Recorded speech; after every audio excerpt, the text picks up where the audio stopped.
आम के पेड़ ने कहा कि मेरी जिंदगी के कई दशक गुजर गए, न जाने कितने चमन मेरी आंखों के सामने उजड़ गए। गांव वालों, कल तक जो अपने थे आज वो भी बिछुड़ गए। मुझे प्यास है न पानी की, न मुझे है भूख। बूढ़ा जर्जर शरीर अब गया सूख, 2-4 सांसें बाकी हैं। मैं हूँ बेबस लाचार, रोता हुआ आम का रूख। सुनो सुनो, मैं तुम्हें अपनी कहानी सुनाता हूँ, अपने बीते हुए पल दोहराता हूँ। कह रहा 100 साल पहले चंद सिक्कों में मेरे फलों को खरीद कर बनाई गई पोटली, घर घर में जीभ का स्वाद बना, बच गई रोटली। इस परिवार की एक नन्ही सी बिटिया थी, उसको मेरी गोटली में मिठास में रास आया तो उसने अपनी खेत की क्यारी में दबाया। और जब नन्ही जान ने मुझे बोया, मैं 2-4 दिन गहरी नींद में सोया। फिर मैंने नई दुनिया से रिश्ता जोड़ा, लेकिन अपनी धरती माँ का दामन न छोड़ा। लाल लाल नरम नरम पोपले लहराई, वो बच्ची देख के बहुत मुस्कराई।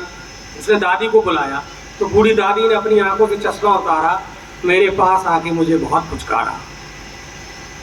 दादी और बच्ची ने मेरे चारों तरफ कुदाल और फावड़े से गोड़ा, अपना ममतामयी अमृत रूपी पानी भी छोड़ा। प्यार के पानी में मैं पनपता गया, दर बदर निरंतर ऊंचाई चढ़ता गया। देखते ही देखते मैं हो गया इतना ऊंचा कि बच्चे मेरी डालियों पे चढ़ के देखने लगे गली और ऊंचा। कुछ बच्चे मेरी छाँव के नीचे पढ़ने लगे, कुछ बच्चे डालियों पे चढ़ने लगे। मेरा भीमकाय विशाल रूप, मेरे नीचे कभी नहीं आती थी धूप। मेरी पत्तियों की होती थी घनी घनी छाँव, जेठ की दोपहरी में बैठता था पूरा गांव। सावन में आती थी बरसात की कजरिया, झूले की चाह में निहारती थी गुजरिया। सावन के महीने में मेरी डालियों पे झूले पड़ते थे, गर्मियों की बारात में झूले सजते थे। कभी खोदा गया मल्लयुद्ध, कभी खोदा गया अखाड़ा, कभी नाचती नर्तकी, कभी बजता था नगाड़ा।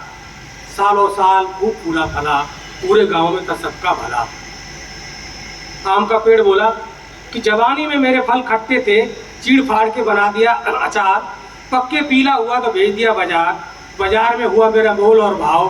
किसी ने किलो खरीदा, किसी ने पाव। मुझे स्कूटर मिला, मारुति मिली पानी की नाव। दूर के रिश्तेदार का पार्सल का डिब्बा बना, बड़े बाबू के मर्तबान का मुरब्बा बना। कोई बोला बेटा इंजीनियर है, एक पेटी अमेरिका भेज दो। किसी ने कहा बेटी डॉक्टर है तो एक पेटी भेज दो रूस।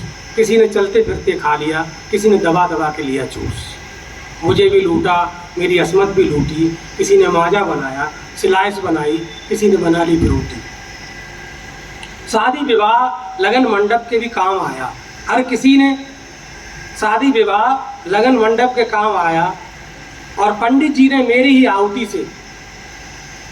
में घी चढ़ा, मेरी ही पत्ती से आहुति में घी चढ़ाया। माली ने मेरी पत्तियों को तोड़कर दरवाजे में सजाया। इस तरह में हर किसी के काम आया, इस तरह में हर किसी के काम। अरे तालियां तो बजा दो कभी, कभी का क्या है ना। तो बोला आम का पेड़ मेरे जीवन में आई संकट की घड़ी, जब मुझे जीवन दान देने वाली वो बच्ची बूढ़ी हो बीमार पड़ी। लंबी बीमारी के बाद जीवन खोया, उस रात में फपक फपक के रोया। जानते हो क्यों रोया? कि दादी माँ के घर में पहले एक चूल्हा जलता था, अब जल रहा 4 चूल्हे का धुआं। गाँव का सूख गया ताल, सूख गया पाताली कुआं। धुएं की धुंध में मेरा दम घुटने लगा, मैं अपने आप में कुड़ने लगा। और दादी माँ की नई पीढ़ी की जुबान पे एक ही किस्सा, इस आम को आपस में काट कर लो हिस्सा। बड़ा बेटा बोला अरे निर्दयी, इस आम को जड़ से न काटो, कम से कम स्वर्गवासिनी दादी के प्यार को इस तरह न बांटो। तो मुझे जड़ से तो नहीं काटा, मेरी डालियां छांटते रहे, हर जरूरतमंद की चीज के लिए मुझे काटते रहे। किसी ने कुर्सी बनाई, किसी ने बना ली मेज, किसी ने पलंग बनाया, किसी ने बना ली सुहाग की सेज। इस तरह मैं अपने आप को लुटाता रहा। मेरा लाल लहू नहीं था इंसानों की तरह, शांति का श्वेत लहू बहाता रहा। और मैं अपने जख्मों से चुपचाप कर आता रहा। बोला मैं तो न चल सकता न बोल सकता, एक जगह खड़ा हूँ मौन। चलते फिरते जमाने में भला बताओ मेरी सुनता कौन? आम का पेड़ बोला जानते हो दुर्योधन के दोस्त ने गांधारी के 100 पुतों को खोया। राजा धृष्टराज फपक फपक के रोया। मैं निर्दोष था, मैंने अपने असंख्य पूतों को खोया। जालिम जमाने ने एक बीज भी न बोया।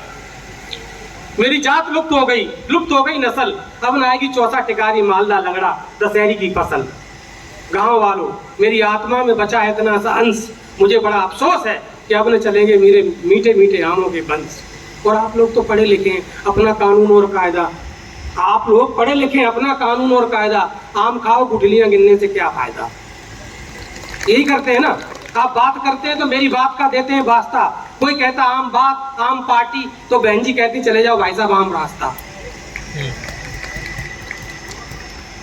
तो बोला हम पेड़ पौधे हैं, आपने सेवा की है देश की हनुमान सिंह, तो हम पेड़ पौधे ने भी दी कुर्बानी, और आपसे कुछ नहीं मांगते तो आपका बचा कुचा झूठा पानी। और आम का पेड़ बोला मैं बूढ़ा हो चुका हूं, मुझे मारिए पीटिए डांटिए, लेकिन मेरे नए पौधों को जड़ से न काटिए, न चलाइए उनके सीने पे कुल्हाड़ी और खंजर, वरना भारत की भूमि बन जाएगी बंजर। फिर थार रेगिस्तान की तरह आएंगी धूल भरी आंधियां, और खत्म हो जाएंगी हरी भरी बागियां। इसलिए हनुमंत सिंह की कविता का दे दो पैगाम, याद रखो आम के आम गुठलियों के दाम, आम खाओ गुठलियां गिराओ, भारत की धरती को हरा भरा बनाओ। जय हिंद, वंदे मातरम।